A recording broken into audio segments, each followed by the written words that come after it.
नमस्कार, मी विनीत सर स्वागत करतो आपल्या सर्वांच्या ऑनलाईन प्लॅटफॉर्म विनीत ट्युटोरियल वर. तर विद्यार्थी मित्रांनो, आज आपण बघणार आहोत डिप्लोमा मेकॅनिकल ब्रांचच्या 5th सेमिस्टरचा सुंदर असा विषय ज्याचं नाव आहे पॉवर इंजिनिअरिंग. तर या पॉवर इंजिनिअरिंगचं म्हणजे पीईआर या विषयाची आयएमपी क्वेश्चन बँक आजच्या व्हिडिओमध्ये आपण डिस्कस करणार आहोत. एक छोटुकली मोठीकली रिव्हिजन सुद्धा तुमची होऊन जाईल. आणि हो, सर्वात महत्त्वाची गोष्ट म्हणजे काय, आपल्या YouTube चॅनलवर आणि आपल्या ऍप्लिकेशनवर याचे लाईव्ह सुद्धा अरेंज केले गेलेले आहे. ठीक आहे ना. तर खतरनाक रिव्हिजन तर तुमची होणार आहे. आणि हो, सर्वात महत्त्वाची गोष्ट बेटा, तुम्ही आता मेकॅनिकलच्या म्हणजे तुम्ही आता 5व्या सेमिस्टरला आलेले आहात, बरोबर आहे. तर 5व्या सेमिस्टरचा रिझल्ट आणि 6व्याचा रिझल्ट या दोघांचा ॲग्रीगेट तुम्हाला इंजिनिअरिंगच्या टॉप कॉलेजला घेऊन जाणार आहे. त्यामुळे सांगतो, जीव लावून द्या बेटा, शेवटचे दिवस आहे, जीव लावून द्या, पूर्ण तन मन धन लावून अभ्यास करा बेटा.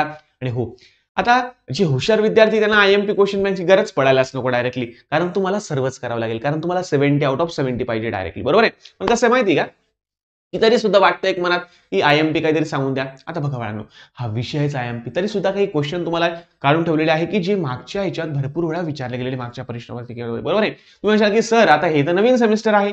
अरे हो बेटा, पण हा विषय जुना आहे ना, तर यातले भरपूर जर असे आयएमपी क्वेश्चन असला की ते दरवेळेस येतात, म्हणजे येतात डायरेक्टली. ते सर्वचे सर्व आज आपण डिस्कस करूया. मग सुरुवात करायची? हो सर, हो. पण एक महत्वाची गोष्ट बेटा, जी विद्यार्थी अजून नवीन असाल, नवीनच आपले व्हिडिओ वगैरे बघत असाल, त्यांनी आपल्या YouTube चॅनलला सबस्क्राईब करून द्या आणि डाउनलोड करून घ्या विनीत ट्युटोरियल ऍप्लिकेशन. आणि हो, त्यामध्ये पॉवर इंजिनिअरिंगचा क्रॅश कोर्स आहे, पॉवर इंजिनिअरिंगचा मेन कोर्स आहे. आणि हो, एक सांगतो, क्रॅश कोर्स मध्ये सर्व पूर्ण थेरी जेवढी असेल नसेल, संपूर्ण थेरी, संपूर्ण न्यूमरिकल तुम्हाला प्रॉपर एक्सप्लेन करून दिलेले बेटा. मग तुम्ही म्हणशाल की का हो सर, हे कसं काय शक्य आहे, सर्व न्यूमरिकल कसं काय शक्य आहे? हो बेटा, मी तुम्हाला संपूर्ण न्यूमरिकल सुद्धा एक्सप्लेन करून दिलेले आहे, एकदम फास्ट का होईना, पण एकदम जबरदस्त करून दिले. एकदा जा आणि बघा बाळांनो, फायदा खतरनाक होऊन जाईल. तुम्ही म्हणशाल की सर आता कुठे आम्ही विकत घेऊ परत कोर्स आणि बीर्स आणि जाऊ द्या सगळ्याला. नाही बेटा, बघा, एक 299, 100, 300 जे पण काय असेल ते किंमत, बघा सांगायचा आहे तो हा आहे की जर याच्यामुळे जर तुमचे 2-3% जरी वाढत असेल, 2-3% जाऊ द्या, तुमचे जर समजा 4-5 मार्क जरी वाढले ना बेटा या कोर्समुळे, तरी वसूल बेटा तुमचे पैसे. का? कारण तुम्हाला सांगतो बेटा, ज्यावेळेस तुम्ही डिग्रीला ऍडमिशन घेता, तर ऍडमिशन घेताना एक मार्काचं महत्व तुम्हाला तेव्हा समजतं की कट ऑफ पॉईंटने कट ऑफ इकडे तिकडे हलतो बेटा. तर तुमच्यासाठी 5वा आणि 6व्या सेमिस्टरचा एक मार्क इम्पॉर्टंट बेटा, बरोबर आहे. आणि हो, सर्वात महत्वाची गोष्ट म्हणजे काय, की नोट्स 5ही चॅप्टरच्या प्रॉपर एकदम जबरदस्त नोट्स आपल्याकडे दिलेले आहे. आणि हो, हे हिंदी आणि मराठी दोघीमध्ये अवेलेबल आहे. आपले रिव्हिजन कोर्सेस सुद्धा दोघीमध्ये अवेलेबल आहे, मेन कोर्स सुद्धा दोघांमध्ये अवेलेबल आहे. आणि जर तुम्ही क्रॅश कोर्स जरी परचेस केला तर तुम्हाला हिंदी मराठी दोघी मिळून जाईल, सर्वांच्या नोट्स मिळून जाईल, सर्वांचे जे पण काही प्रॉपर आयएमपी क्वेश्चन बँक वगैरे आहे, रिव्हिजन सिरीज आहे, सर्व तुम्हाला मिळून जाईल. ठीक आहे, मग सुरुवात करायची? हो सर. तर बघा बेटा, पॉवरला आपल्याला आहे 5 चॅप्टर, बरोबर आहे. रेफ्रिजरेशन जास्त सांगायची गरज नाहीये, तर डायरेक्टली आपण टॉपिक वर येऊ, कारण कसं आहे, आता तुमचा वेळ खोटा करणे योग्य नाही. तर रेफ्रिजरेशन हे जर चॅप्टर बघितलं ना बेटा, तर याच्यामध्ये तुम्हाला थेरी पण विचारली जाते, न्यूमरिकल पण विचारलं जातं बेटा. ठीक आहे ना. चला असो, तर जनरली जर सर्व चॅप्टर बघायला गेलं तर थेरी प्लस न्यूमरिकल आहे. फक्त याचं चॅप्टर नंबर 5 आहे बेटा, हे पूर्णच्या पूर्ण थेरॉटिकल बेटा, डायरेक्टली पूर्णच्या पूर्ण थेरॉटिकल. बाकी सर्वांमध्ये थोडी थेरी, थोडी न्यूमरिकल तर आहेच. ठीक आहे. चला, आता बघा की पहिल्या चॅप्टर मध्ये काय करायचं सर, पहिल्या चॅप्टर आम्ही पूर्ण करायचं का? हो बेटा, बघा पहिलं चॅप्टर खूप मोठं आहे, खूप वास्ट आहे बेटा. ठीक आहे ना. चला, तर करशन काय, तर सर्वात पहिले रेफ्रिजरेशनची डिफाईन. आता मला सांगा, रेफ्रिजरेशन म्हणजे काय? अरे बाबा, रेफ्रिजरेशन म्हणजे काय की एखाद्या स्पेसला, ऐका रे बाबा, एखाद्या स्पेसला सराउंडिंगच्या टेम्परेचरपेक्षा एखाद्या स्पेसला कमी टेम्परेचरवर मेंटेन करणे. म्हणजे बघा, एखादी स्पेस आहे, एखादी जागा आहे, त्या जागेचं टेम्परेचर सराउंडिंग पेक्षा कमी करणे आणि त्याला मेंटेन करून ठेवणे, या प्रोसेसला म्हणतो बेटा आपण रेफ्रिजरेशन. या प्रोसेसला आपण काय म्हणता? रेफ्रिजरेशन. अरे वातावरणापेक्षा एखाद्या स्पेसची टेम्परेचर थोडंसं कमी करणे, त्याला तसं मेंटेन करून ठेवणे, याला म्हणतात रेफ्रिजरेशन. आणि याचं युनिट आहे बेटा Tor, turns of refrigeration.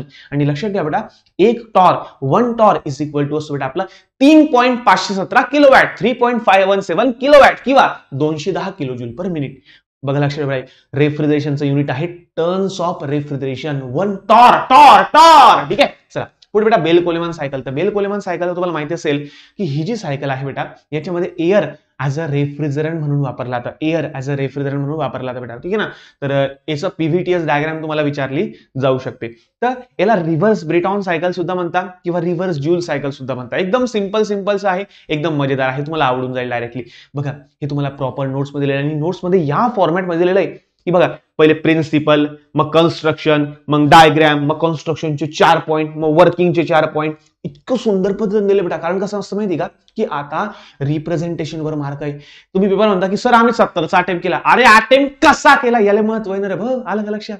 Attempt proper करा. हा सोलिया बघा नोट्स तुम्हाला त्याच फॉर्मॅटमध्ये बनवून दिले आणि इतके सोपे सोपे पॉईंट दिलेले की समजून जाईल तुम्हाला ते. ठीक आहे ना. चला पुढे बेटा vapour compression refrigeration cycle which PH and TS diagram. त्याचा व्हेपर व्हीसीसी याच्यावर सुद्धा एखादा प्रश्न विचारला जाऊ शकतो बेटा.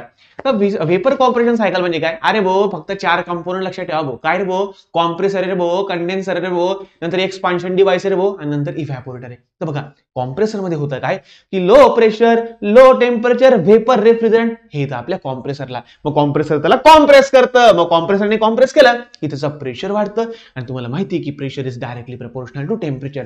तर प्रेशर वाढलं की टेम्परेचर पण वाढतं. मग हे high pressure high temperature refrigerant आता आपल्या पुढे कंडेन्सरकडे. मग कंडेन्सर मध्ये काय होतं, त्याचा फेज चेंज करण्यात येतो. त्याचा फेज चेंज करण्यात येतो म्हणजे त्याचा व्हेपरचं रूपांतर लिक्विड मध्ये होतं. मग हे पुढे जातं एक्सपान्शन वॉल मध्ये. मग एक्सपान्शन वॉल काय करतं, त्याचं प्रेशर कमी करतं आणि तुम्हाला माहिती आहे pressure is directly proportional to temperature.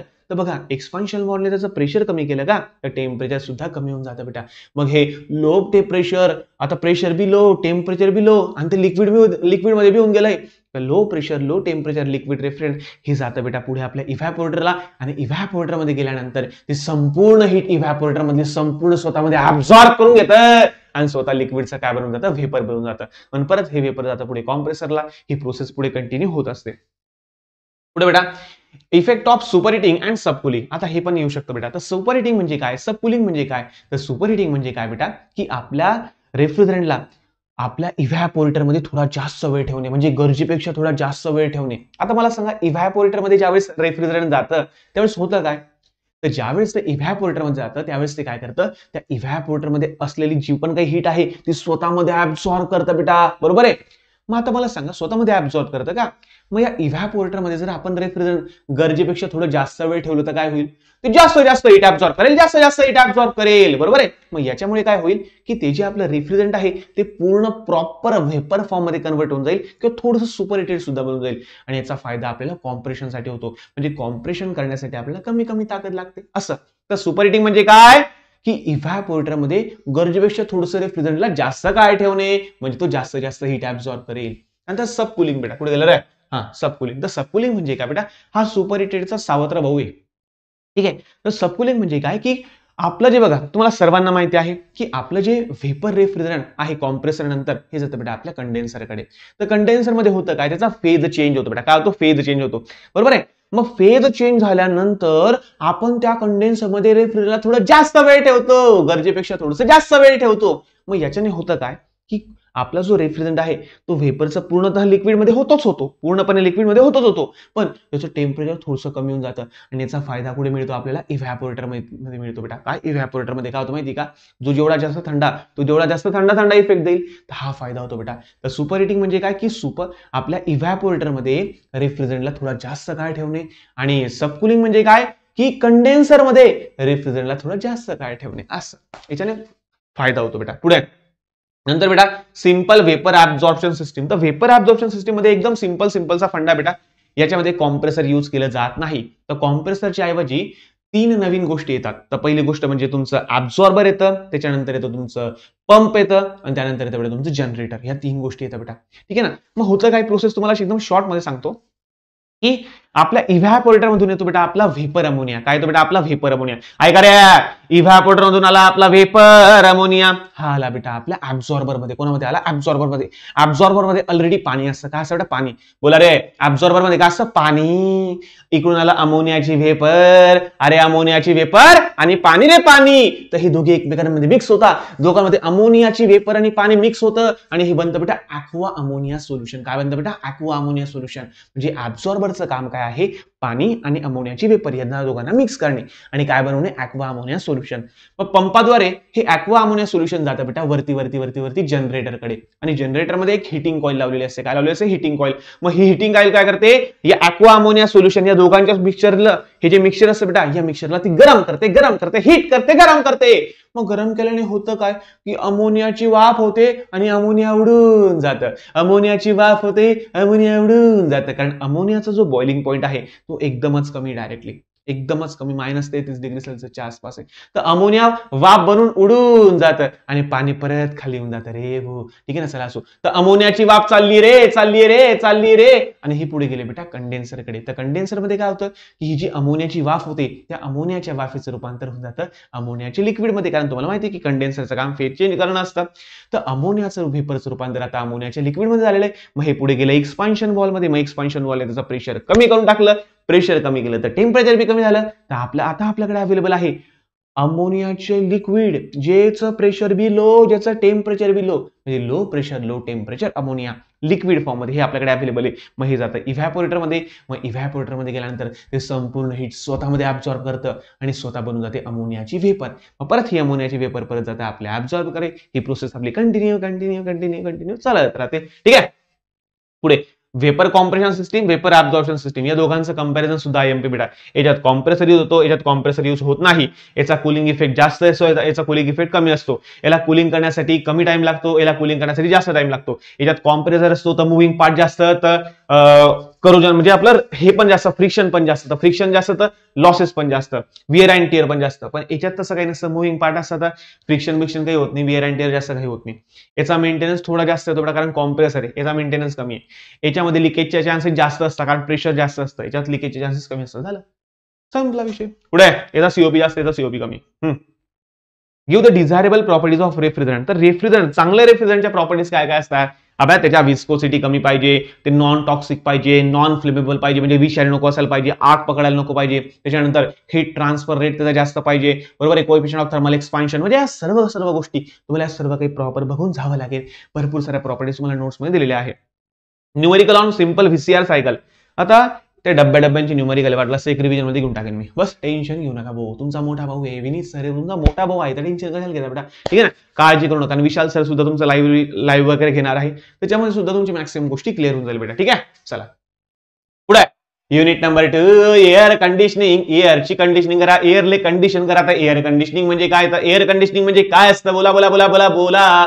तर एअर कंडिशनिंग म्हणजे काय बेटा, की जी पण काही ऍटमॉस्फिअर मधून एअर आपण घेतो त्या ऍटमॉस्फेरिक एअरला घ्यायचं, सर्वात पहिले त्याचं टेम्परेचर मेंटेन करायचं. टेम्परेचर मेंटेन करायचं म्हणजे काय रे बाबा, तर अकॉर्डिंग टू कस्टमर नाही म्हणत त्याला, चला असो, अकॉर्डिंग टू ऑक्युपंट्स, म्हणजे जे ऑक्युपंट्स मध्ये बसलेला आहे, बरोबर आहे, जो आता एसी लावून जो बसलेला आहे, तर त्या ऑक्युपंटला जे टेम्परेचर पाहिजे ते टेम्परेचर तुम्हाला मेंटेन करावं लागेल, ती ह्युमिडिटी तुम्हाला मेंटेन करावं लागेल, ते मॉइश्चर कंटेंट तुम्हाला मेंटेन करावं लागेल, मोशन ऑफ एअर मेंटेन करावं लागेल, बरोबर आहे. म्हणजे या सर्व गोष्टी, एअरची प्युरिटी, एअरची मोशन, ह्युमिडिटी, त्याच्यानंतर एअरचं टेम्परेचर, या सर्व गोष्टी प्रॉपर अकॉर्डिंग टू ऑक्युपंट म्हणजे जो बसलेला आहे मध्ये एसी रूम मध्ये, त्याच्यानुसार या सर्व गोष्टींना मेंटेन करणं, याला म्हणतो बेटा आपण एअर कंडिशनिंग.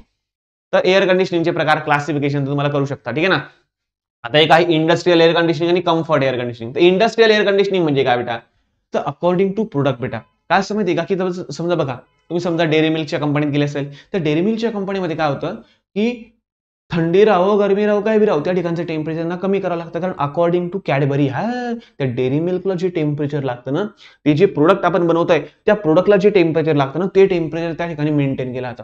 मग लोकांना थंडी वाजो गरमी हो का त्यांचा बर्फ हो, ते गेले चुल्यात, लोकांशी त्यांना काहीच घेणार नाही. मी स्वेटर घालून काही बी घालून आम्हाला सांगा, पण आम्हाला त्या प्रोडक्टसाठी जेवढे टेम्परेचर लागतं, प्रोडक्टसाठी ज्या कंडिशन लागतात त्या आम्ही मेंटेन करू, त्याला म्हणतात इंडस्ट्रियल एअर कंडिशनिंग. म्हणजे एखाद्या प्रोडक्टच्या नुसार सर्व काही गोष्टी मेंटेन केल्या जातात, त्याला म्हणतात इंडस्ट्रियल एअर कंडिशनिंग, जे इंडस्ट्रीमध्ये वापरतात. आणि कम्फर्ट म्हणजे काय, आपल्याला प्रोडक्ट गेलं चुल्यात, आपल्याला कम्फर्ट वाटला पाहिजे, त्यासाठी ज्या गोष्टी प्रॉपर सेट केल्या जातात, टेम्परेचर म्हणजे जो ह्युमन बिंग बसलेला आहे, याच्या कम्फर्टसाठी, याला कम्फर्टेबल वाटावं, मला कम्फर्टेबल वाटावं, यासाठी मला टेम्परेचर किती पाहिजे, ह्युमिडिटी किती पाहिजे, प्युरिटी किती पाहिजे, एअरचे मोशन कशी असले पाहिजे, या सर्व गोष्टी प्रॉपर सेट करणं, याला म्हणतात आपण कम्फर्ट एअर कंडिशनिंग. बघा, ह्युमनचा विचार करणं म्हणजे कम्फर्ट, आणि प्रोडक्ट जे गोष्ट आपण बनवतोय, ज्याची फॅक्टरी आहे त्याचा विचार करणे याला म्हणतात इंडस्ट्रियल एअर कंडिशनिंग. पुढे Dalton's law of partial pressure. तर डाल्टन्स लॉ एकदम सोपा आहे बेटा.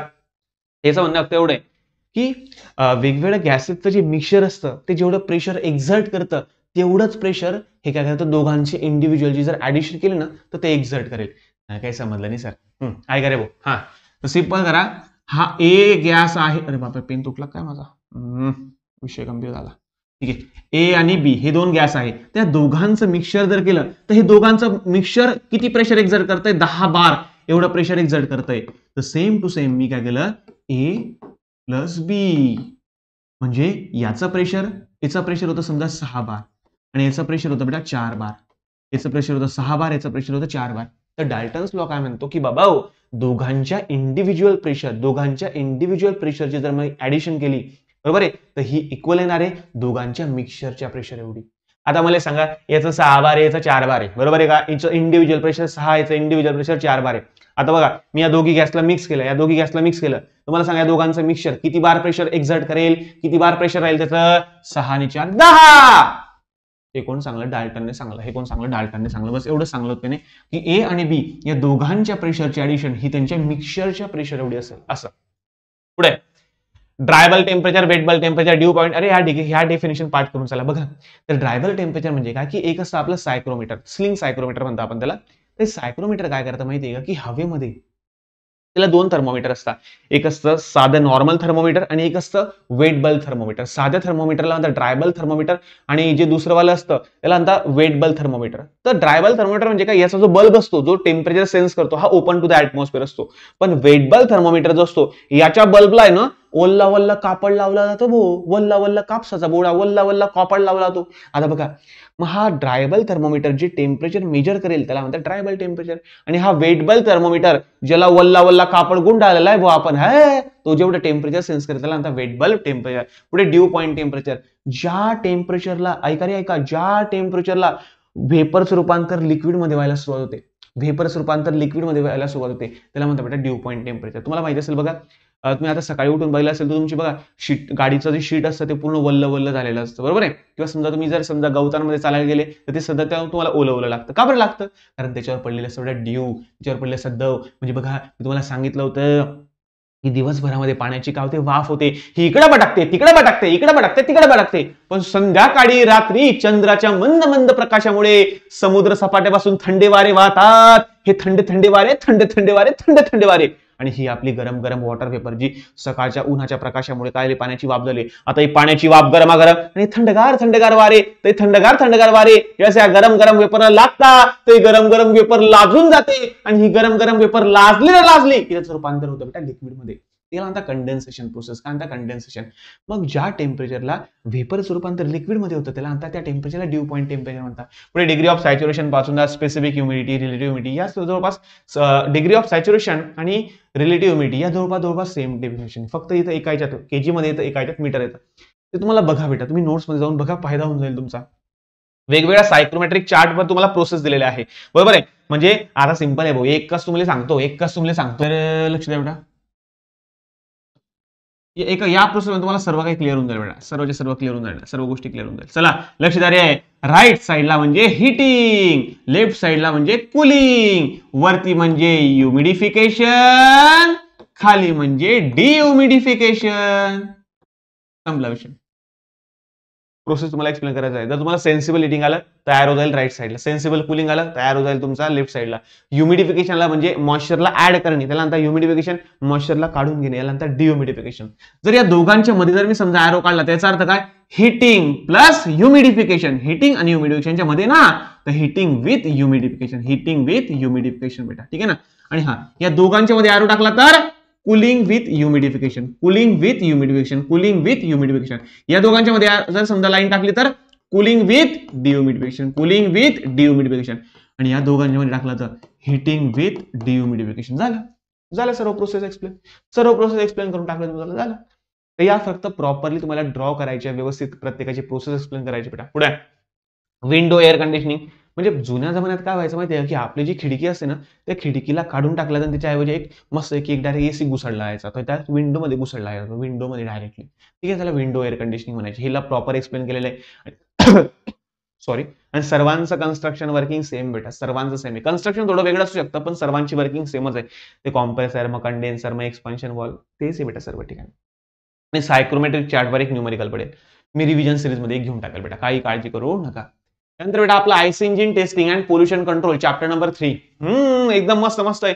तर याच्यामध्ये दोन पार्ट येतात बेटा, एक म्हणजे आपलं आयसी इंजिन टेस्टिंगचा आणि दुसरं म्हणजे पोल्युशन कंट्रोलचा.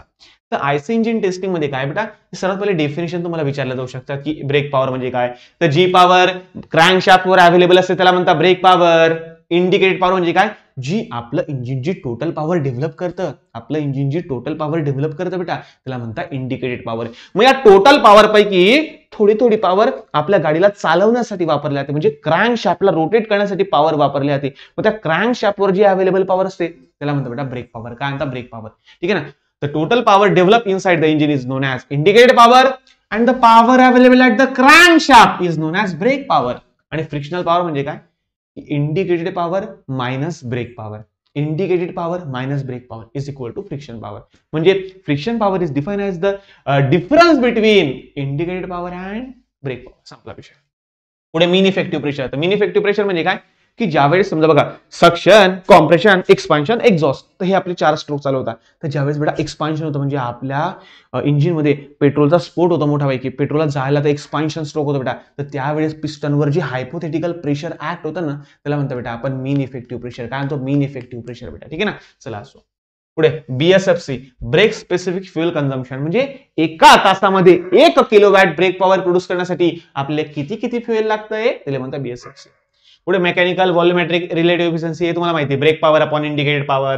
मग तुम्हाला सर्व व्हीए अपॉन व्हीएस हे तुम्हाला सर्वांना माहिती असेल. रिलेटिव्ह एफिशियन्सी म्हणजे काय, की indicated thermal efficiency upon air standard efficiency अशा आहे. तर या डेफिनेशन तुम्ही समजून घ्या बेटा. ठीक आहे ना. या डेफिनेशन तुम्हाला विचारल्या जाऊ शकतात. पुढे एक्सप्लेन मोर स्ट्रेस. तर मोर स्ट्रेस म्हणजे काय माहिती आहे का, की एक मल्टी सिलेंडर इंजिन असतं. आता बस आहे, आता बसचं किती 4 सिलेंडर आहे, 6 सिलेंडर इंजिन आहे समजा, बरोबर आहे. मोठी गाडी, त्या मोठ्या गाडीचं 4 सिलेंडरचा इंजिन, 4 सिलेंडरचा, बरोबर आहे. म्हणजे 4 सिलेंडर एका ह्याच्यात डायरेक्टली एका इंजिन 4 सिलेंडर आहे. आता मला सांगा 4 पैकी कोण कोण किती पॉवर डेव्हलप करते हे आपल्याला समजेल का, नाही समजणार. मग हे फाइंड आउट करण्यासाठी आपण मोर स्ट्रेस यूज करतो बेटा. ठीक आहे. तर मोर स्ट्रेस सुद्धा बघा बेटा, आणि रिव्हिजन क्रॅश कोर्स मध्ये संपूर्ण गोष्टी मी तुम्हाला प्रॉपर एक्सप्लेन करून देणार. इतक्या प्रॉपर एक्सप्लेन केल्या डायरेक्टली विचारतच होईल. आणि हा तुम्ही असं नका म्हणू की रिव्हिजन मध्ये मी थोडे पार्ट घेतले असेल. नाही बेटा, संपूर्ण सर्वचे सर्व शिकवून दिले बेटा मी. विचार करा 2-2, 2.5 तासामध्ये तुमचं एक चॅप्टर होऊन जाईल डायरेक्टली. गॅरंटी देऊन सांगतो. 2-2.5 तास बसा, एक चॅप्टर पूर्ण न्यूमरिकल सहित. आणि मी पुन्हा घोकून फॉर्म्युले घोकून आज समजा मी आता ब्रेक पॉवर बोला ब्रेक पॉवरचा फॉर्म्युला आहे 2.T/60, 2.T/60, 2.T/60. ब्रेक पॉवरचा दुसरा एक फॉर्म्युला आहे W-S πdBn/60, W-S πdBn/60. तर W-S म्हणजे नेट लोड, पाय म्हणजे पाय असतो, डीबी म्हणजे ब्रेक ड्रम डायमीटर, एन म्हणजे आपला आरपीएम, आणि 60 म्हणजे 60. तर ब्रेक पॉवर ही असते आपली वॅट मध्ये. चला इंडिकेटेड पॉवरचा फॉर्म्युला बोला. इंडिकेटेड पॉवरचा फॉर्म्युला बोला 100 PMLANK/60, 100 PMLANK/60, 100 PMLANK/60. तर बघा बेटा असे भरपूर सारे फॉर्म्युले कसे आले का, सर्व एक्सप्लेन केले बेटा. रिव्हिजन सिरीज मध्ये फायदा होईल, गॅरंटी देऊन सांगतो बेटा. रिव्हिजन क्रॅश कोर्स आणि जास्त प्राइस नाही ना बेटा. मला सांगा एवढे पैसे तुम्ही डायरेक्टली मित्राला पार्टी बिर्टी देण्यामध्ये उडवून टाकता डायरेक्टली. ठीक आहे, पण फायदा होईल, गॅरंटी देऊन सांगतो बेटा. नोट्स आहे, रिव्हिजन सिरीज आहे बेटा. 2-3 मार्क जरी एक्स्ट्रा पडून गेले तर वसूल आहे बेटा, पैसा वसूल आहे. कारण बघा तुम्हाला सांगतो एक मार्क सुद्धा खूप महत्वाचा बेटा. कारण तुम्हाला माहिती असेल की डिप्लोमा नंतर आपण ज्यावेळेस डायरेक्ट सेकंड इयरला ऍडमिशन घेतो त्यावेळेस फक्त 10% कोटा असतो, बस फक्त 10%चा कोटा आहे. तर यावेळेस आपलं मेरिट वाढतं बेटा. त्यामुळे लक्ष ठेवा, चांगलं कॉलेज भेटण्यासाठी पॉईंट एक मार्काचा विषय बेटा. तुम्हाला जे साम दाम दंडभेद काहीही करा पण स्कोर करा बेटा, बस एक्झाम मध्ये स्कोर करा बेटा प्लीज. आणि हो, स्कोर झाल्यानंतर सांगा बेटा की किती आम्हाला एवढे पर्सेंटेज पडले. अरे सांगत चला यार, आमच्या व्हॉट्सअपवर तुमचा रिझल्टचा तुमचा फोटो पाठवा. अरे खूप भारी वाटतं यार आम्हाला, की बॉर्ड नाही यार आपल्या विद्यार्थ्याला एवढे मार्क पडले. अरे खूप आनंद होतो डायरेक्टली. तुम्ही पुढे गेले तर आम्हाला आनंद होतो बेटा. पुढे गेलं रे. हा, न्यूमरिकल ऑन मोर स्ट्रेस. तर मोर स्ट्रेस वर सुद्धा एक न्यूमरिकल तुम्हाला पडू शकतं. तर न्यूमरिकल सुद्धा मी सर्व कव्हर केलेले आहे रिव्हिजन सिरीज मध्ये. Hit balance sheet. तर हिट बॅलन्स शीट म्हणजे काय, की बघा बेटा आता आपण इंजिन मध्ये आपल्या गाडीमध्ये टाकतो पेट्रोल. मग पेट्रोलला आपण जाळतो. पेट्रोलला जाळल्यानंतर काय होतं, हीट तयार होते. मग ही संपूर्ण हीट पूर्णच्या पूर्ण हीट वापरली जाते का, नाही बेटा. तर या संपूर्ण हीट पैकी थोडासा भाग थोडासा नाही म्हणजे जास्तीत जास्त भाग हा गाडीला चालवण्यासाठी वापरला जातो. थोडासा पार्ट आपल्या एक्झॉस्ट गॅस जो आपला सायलेन्सर थ्रू काळा काळा जो धूर जातो ना, तो गरम गरम असतो बघा. तर सायलेन्सर थ्रू थोडासा आपला हीट जी असते ही थोडी वाया जाते. त्यानंतर कूलिंग वॉटर, आपण बघा इंजिनच्या अवतीभोवती कूलिंग वॉटर जॅकेट लावतो, म्हणजे इंजिनला थंड थंड कुलकुल राहावं, इंजिन मस्त राहावं, यासाठी आपण त्याच्या अवतीभोवती कूलंट सप्लाय करतो. मग या कूलंटमुळे सुद्धा आपली थोडीशी हीट वाया जाते. किंवा मग काही असते अनअकाउंटेड हीट जी आपण मोजू नाही शकत, अशी हीट असते. म्हणजे जेवढी हीट आपण जनरेट करतोय त्यापैकी किती हीट कुठे कुठे वापरतोय या सर्वांचं टॅब्युलेटेड फॉर्म मध्ये सर्व करणं, याला म्हणतो बेटा आपण हीट बॅलन्स शीट. त्या हीट बॅलन्स शीटचे न्यूमेरिकल तुम्हाला मी दाखवून देईन, वाटलं असं टेन्शन नका घ्या. मला मी सर्व दाखवतो, सर्व पीडीएफ बीडीएफ काय सर्व काही दाखवून देतो. मला माहिती आहे तुम्ही लय खतरनाक आहे, तुम्ही काही जाऊ आणि ऍप्लिकेशन काही डाउनलोड करवा आणि रिव्हिजन क्रॅश कोर्स काही घेऊ आणि. तर बघा बेटा, तर तुमचा मी बऱ्यापैकी बघा, ज्याला पर्सेंटेज पाहिजे, ज्याला स्कोरिंग पाहिजे तो जर घेणार आहे, आणि ज्याला नाही पाहिजे फक्त पास व्हायचं. बघा बेटा, पास होऊन करणार बी काय तुम्ही, एकदम सिंपल सांगतो बेटा. तुम्हाला जसं वाटतं की मी डिप्लोमा पास होऊन जाईल, अरे पहिल्याच इंजिनिअरिंग लोकांची मारामार यार, पहिलेच जॉब भेटता आणि गव्हर्नमेंट जॉबचं आता कुठल्या कुठे जायला लागले, आणि तुम्ही म्हणता की मला फक्त पास होणे सर. अरे बेटा, मेकॅनिकल वाल्यांना पास होऊन नाही चालणार बेटा. आता काळाची गरज म्हणजे मेकॅनिकल इंजिनियर होऊन गेला बेटा, आणि तुम्हाला जर प्रॉपर आणि एकदम खतरनाक जॉबचं प्लेसमेंट वगैरे पाहिजे असेल ना बेटा, तर खरं सांगतो चांगलं कॉलेज निवडा. त्यासाठी पर्सेंटेज मॅटर करता बेटा. अंडू पांडू कॉलेज घेऊ नका बेटा. डिप्लोमाला कॉलेज मॅटर करत नाही, पण इंजिनिअरिंगला मात्र मॅटर करतं. पुढे आयपीबीपी आणि इफिशियन्सीवर भरपूर सारे न्यूमेरिकल मी जवळपास तुमचे 15-16 न्यूमेरिकल रिव्हिजनला घेतले डायरेक्टली, आणि एकदम फास्ट एक्सप्लेन करून दिले आणि समजेल. विचार करा, मी कन्व्हर्जन सुद्धा घेतले की बाबा बारचं रूपांतर न्यूटन पर मीटर स्क्वेअर मध्ये कसं करता, अरे एमएमचं रूपांतर मीटर क्यूब, म्हणजे इतकं सुंदर तुम्हाला लिहून दिलंय. वाटलं असं मी ना जाताना दाखवेल तुम्हाला आपल्या ज्या पीडीएफ वगैरे आहे ना, ज्या एक्सप्लेन केलेल्या मी, या सर्व तुम्हाला दाखवेल बेटा मी. पुढचा पार्ट बेटा पोल्युशन कंट्रोल. तर हे तर तुम्ही कॅटॅलिटिक कन्व्हर्टर काय असतं, तर बघा बेटा, आपलं जे सायलेन्सर असतं ना, सायलेन्सर, तर सायलेन्सरच्या जवळ एक कॅटॅलिटिक कन्व्हर्टर असतं बेटा. म्हणजे या कॅटॅलिटिक कन्व्हर्टर मध्ये काय असतं, प्लॅटिनम, पॅलेडियम आणि रोडियम. बोला बोला बोला बोला बोला. प्लॅटिनम, पॅलेडियम आणि रोडियम या तिघांची कोटिंग केली असते बेटा. मग कोटिंग म्हणजे काय हो सर, तर बघा बेटा, जे पण काही हानिकारक गॅसेस आहे, त्या हानिकारक गॅसेसचं रूपांतर म्हणजे हार्मफुल गॅसेसचं रूपांतर हार्मलेस गॅसेसमध्ये करणार. म्हणजे हार्मफुल गॅसेस जे पर्यावरणाला घातक आहे, त्याचं रूपांतर कमी घातक गॅसेसमध्ये करणं, हे काम कोणाचं बेटा, कॅटॅलिटिक कन्व्हर्टरचं आहे. ठीक आहे ना. म्हणजे कार्बन मोनॉक्साईडचं रूपांतर तो कार्बन डायऑक्साईड मध्ये करून टाकेल. म्हणजे जे पण काही घातक गोष्टी आहे त्याचं रूपांतर तो कमी घातक मध्ये करून टाकेल. तर हे काम कोणाचं बेटा, कॅटॅलिटिक कन्व्हर्टरचं आहे. तर हे तुम्हाला परीक्षेला येऊ शकतं. त्यानंतर different pollutant in exhaust gases in diesel engine. आता डिझेल इंजिन आणि पेट्रोल इंजिन जवळपास सेमच आहे. मग कोण बाहेर पडतं, मग नायट्रोजन ऑक्साईड आहे, सल्फर डायऑक्साईड आहे, हायड्रोकार्बन आहे, पर्टिक्युलेट सूट्स आहे, नंतर कार्बन डायऑक्साईड आहे. अरे फक्त फक्त एकदा वाचून जा, फेकमफाप करा. तिथे डायरेक्ट फेकमफाप करायचं आहे. नोट्स मध्ये एकदम प्रॉपर दिलं, एकदमच सोप्या भाषेत डायरेक्टली.